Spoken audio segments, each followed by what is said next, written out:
I didn't show up how I wanted to that night. I had anxiety. I was angry. I felt shameful. But none of that makes me a bad mom or a bad wife. It just makes me human, one who's practicing. Welcome to the Choose Better Thoughts podcast. I'm Amanda Doyle, certified life and leadership coach, here to help high-achieving women use practical mindset tools to live your complex life with more ease. Each week, you'll learn how to lead with more confidence at work, stay regulated and present in parenting, and actually enjoy the life that you've worked so hard to build. So pop in your earbuds and let's do some coaching.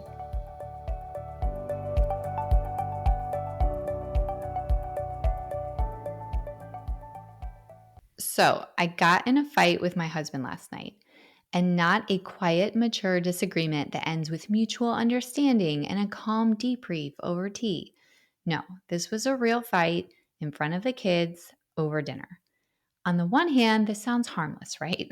But if you have ever had a long-standing disagreement that keeps popping up over and over like an emotional whack-a-mole, you know it's never just about the thing.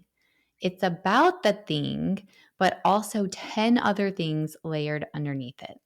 So here's what happened. My youngest daughter is a really picky eater. Like, we're working with an OT picky. Like, don't let the broccoli touch the plate picky. And I've done what I would generously call research on this. And by which I mean I've watched a million Instagram reels from child feeding experts and possibly read one or two articles with a headline that confirms what I already believe from my reels. But seriously, I have landed on something I really do believe in. Every meal should include a safe food, something predictable, familiar, non threatening. Then we can add the new or challenging foods alongside it. This gives my daughter's nervous system a chance to calm down.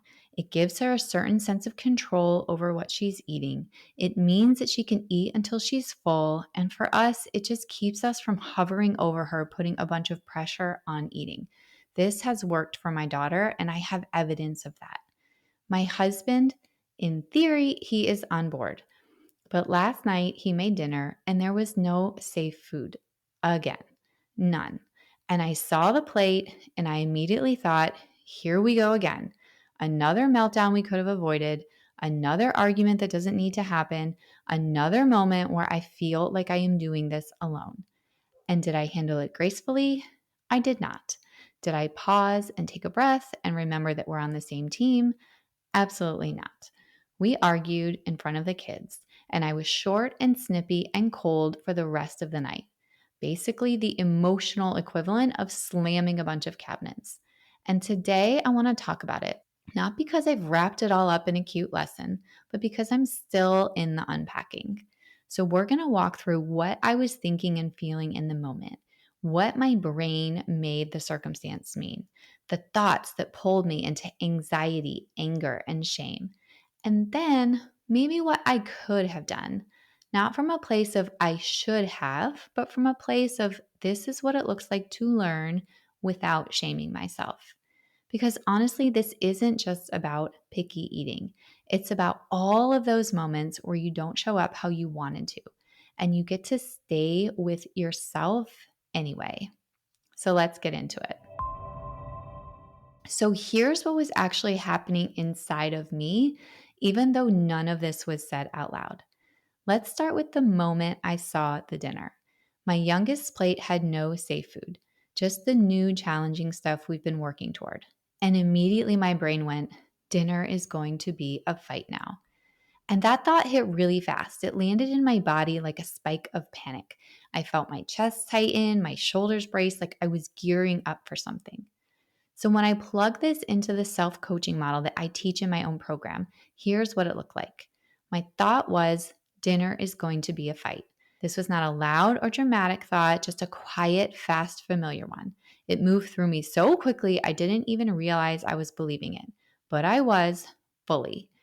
And as soon as I had that thought, the feeling that came up was anxiety. Remember, our thoughts create our feelings, that bracing, tense energy. Not really panic, just a sense of here we go. I was already preparing for conflict before anyone had even sat down. And from that anxiety came the way I showed up, my actions. Remember, our feelings fuel everything that we do or don't do. So I started fussing with the plates, not to help, but to control. I pointed at the food and asked too sharply, "Did we make something for her?" I hovered behind my daughter, trying to keep her from reacting before she even had a chance to. I corrected the setup, I micromanaged everything, I filled the air with nervous energy. I tried to manage everyone's experience so that mine wouldn't spiral. And what result did I create for myself from these actions? I was already convinced it was going to go so badly, and I helped make that true. Not because I wanted to, but because that one little thought had already set the tone. I was not in connection. I wasn't in presence. I was in preemptive protection mode. And that's what the self coaching model helps me see. Not just what I actually did, but what made sense underneath why I did what I did. This self awareness is not about blaming myself, it's about understanding how I got there. So if I want to, I have a shot at doing it differently next time. Then the next thought hit, not long after we started talking about it. My husband is lying to me. And of course, I didn't say that out loud. I didn't even fully realize I was thinking it, but it was there. He says he agrees with the food approach. He nods when I explain things. He even throws in, "Yep, totally," like he's on board. But when the moment came and it actually mattered, there was no safe food. And this has happened over and over. So that's when my brain told me, see, he doesn't actually mean it. And then this thought created an immediate feeling of anger. Not big and stormy anger. That's not really how I roll. This was more icy and it was controlled. And when I'm angry in that particular way, I go into this kind of courtroom mode.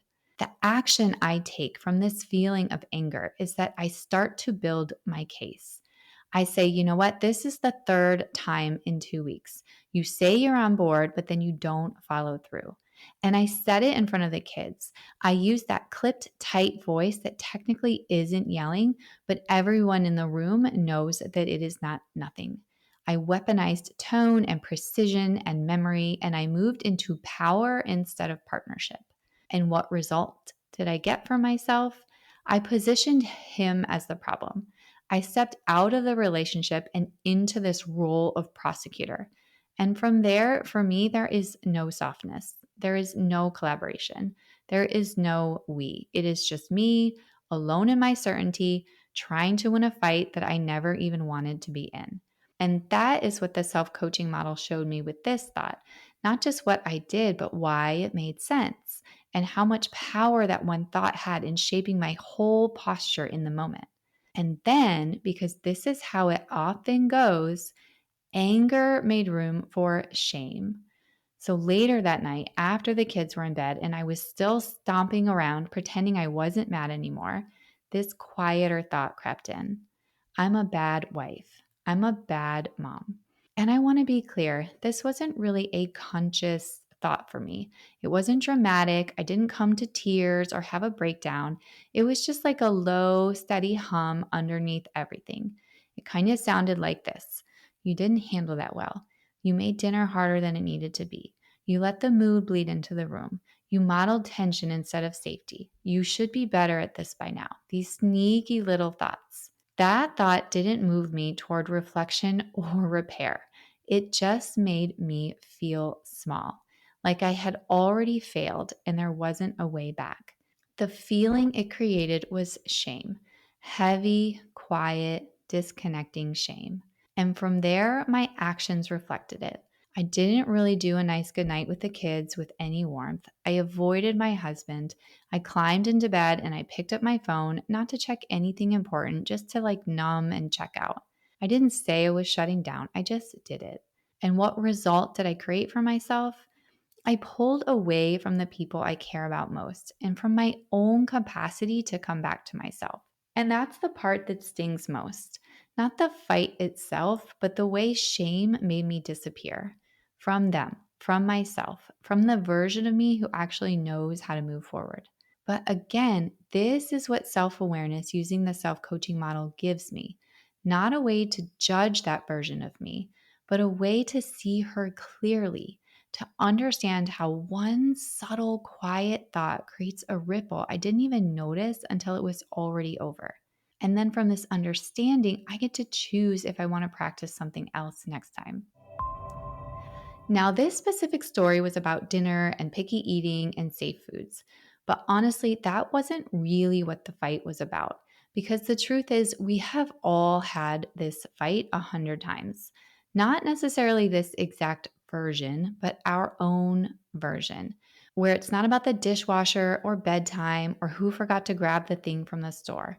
It's about what we make these moments mean. It's usually something like, you don't listen to me. I'm alone in this. You say you care, but your actions don't show it. Now I have to carry it again. These thoughts come in so fast and they sound so true. And they don't show up calmly. They come with a physical reaction, tightness, reactivity, that hard to sit with sense of urgency and disappointment. So, as you listen to the next part of this podcast, I just want to invite you to bring your own version of this fight into your mind. The one recurring conflict where you don't show up how you want to, where your feelings get big really fast, where your partner or your friend or your kid said something and suddenly you are somewhere else in your body running a story you didn't even realize was queued up in your brain. Because what we're about to walk through isn't really about picky eating. It's about what happens when something familiar triggers something tender, and you're too tired or too hurt or too over it to slow down. So now that we've looked at what was going on under the surface, let's examine what could have happened. Again, not because I should have done better, but because underneath these moments are also places to practice what feels more authentic and true to who we are underneath all of our stories. So here's the part where I look back. Again, not with guilt, but with curiosity. Not to rewrite what happened, but to ask, what else was available to me in that moment? These aren't clean or polished. These are the kinds of thoughts I could have reached for, not because they're perfect, but because they would have softened me, given me a little more space to take care of myself and respond instead of react. So let's go back to the beginning of the night. The moment I looked at the plate and saw no safe food, the original thought that came up was dinner is going to be a fight. And the feeling that thought created was immediate anxiety. If I had been self coaching in that moment, really slowing down and noticing, I would have started by naming that feeling clearly. This is anxiety. It's not anger or resentment yet. It's just this buzzing, bracing of energy trying to avoid conflict before it starts. Then I would have looked at the thought itself. Dinner is going to be a fight. And I would have asked myself, is that actually true? Can I know for sure that this has to turn into a battle? And if I had paused for a nanosecond, I would have been honest. No, I can't know that that's true. I have seen nights where she surprised me, where we forgot a safe food and it wasn't the end of the world, where I responded calmly and that helped her stay regulated, even if she was thrown off, where things didn't explode the way I was bracing for. So from there, I might gently try in the opposite thought, not forcing it, just offering it. What if dinner doesn't have to be a fight? And then I would sit with that for a beat, let that thought drop in and ask myself, does this feel better in my body? Does it soften my tone or my breath or my posture, even just a little? And if it does, that's the thought I go with. Not because it magically fixes anything, but because it gives me a little more access into how I want to show up. And from that place, here's what I imagine I would have done. I would have taken a breath, grabbed a safe food from the fridge, and added it to her plate without commentary.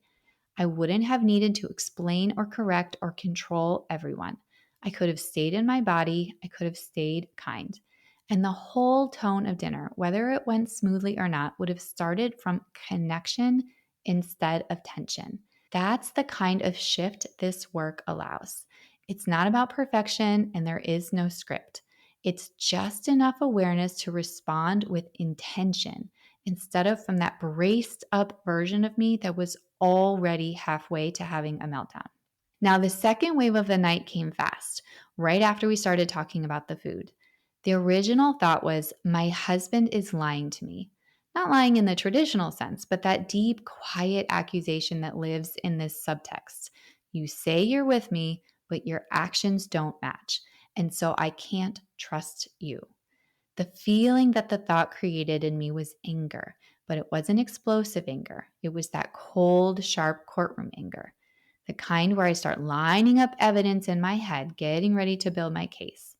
If I were coaching myself in this moment, here's where I would have started. First, name the feeling. This is anger. I feel tight, rigid, like I'm about to debate, not connect. Then take a breath and look at the thought. I feel angry because I'm thinking he's lying to me. Then I would get curious. Is that actually true? Maybe it feels true because I've seen this pattern before, but can I absolutely know it? No. Is it possible that he forgot? That he wasn't thinking about the meal I was? That he wasn't trying to sabotage anything, but was just moving through the evening in a different headspace? Then I try on the opposite. Not to gaslight myself, not to dismiss myself, but to stretch into my own curiosity. What if he's trying, even if he missed the mark?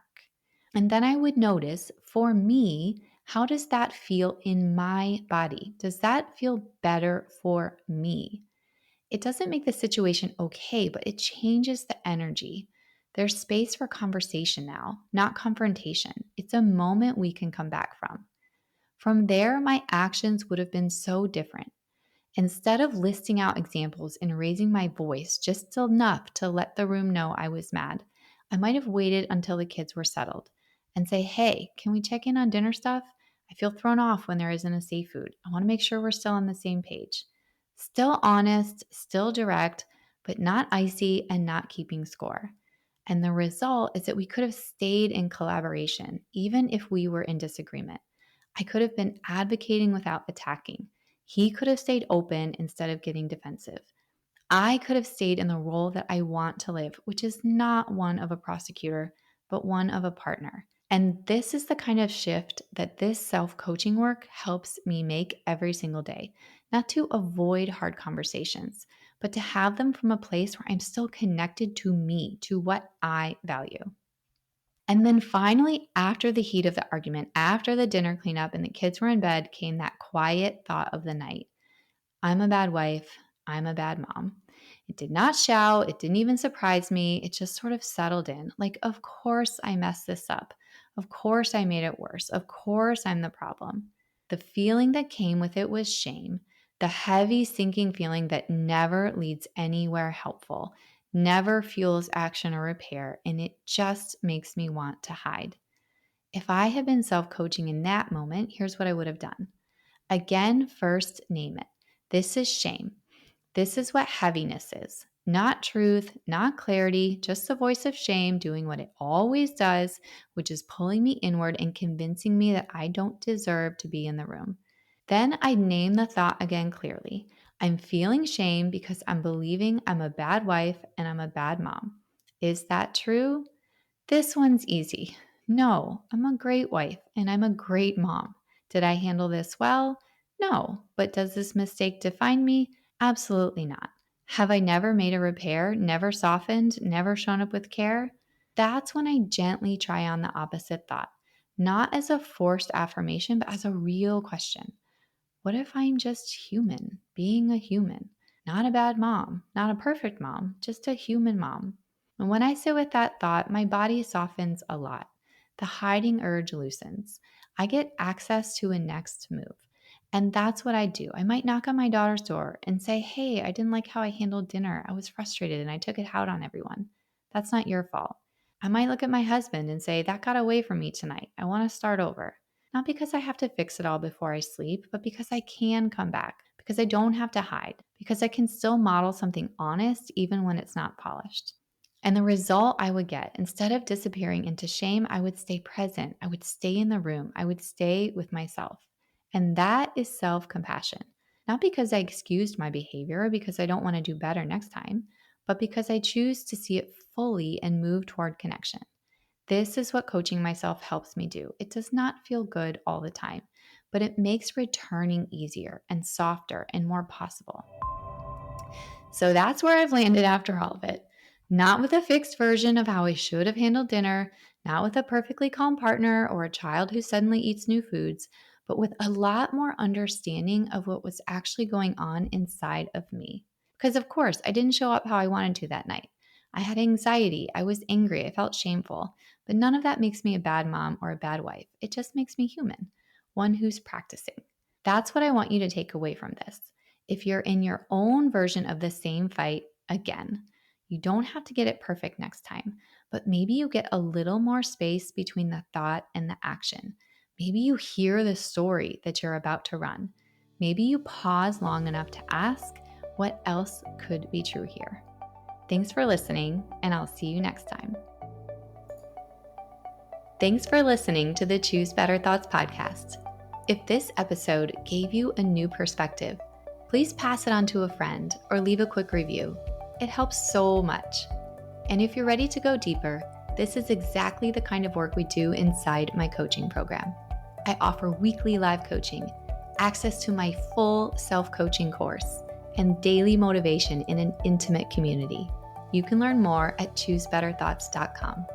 Until next time, remember, you are already enough, and change gets to feel good. You've got this.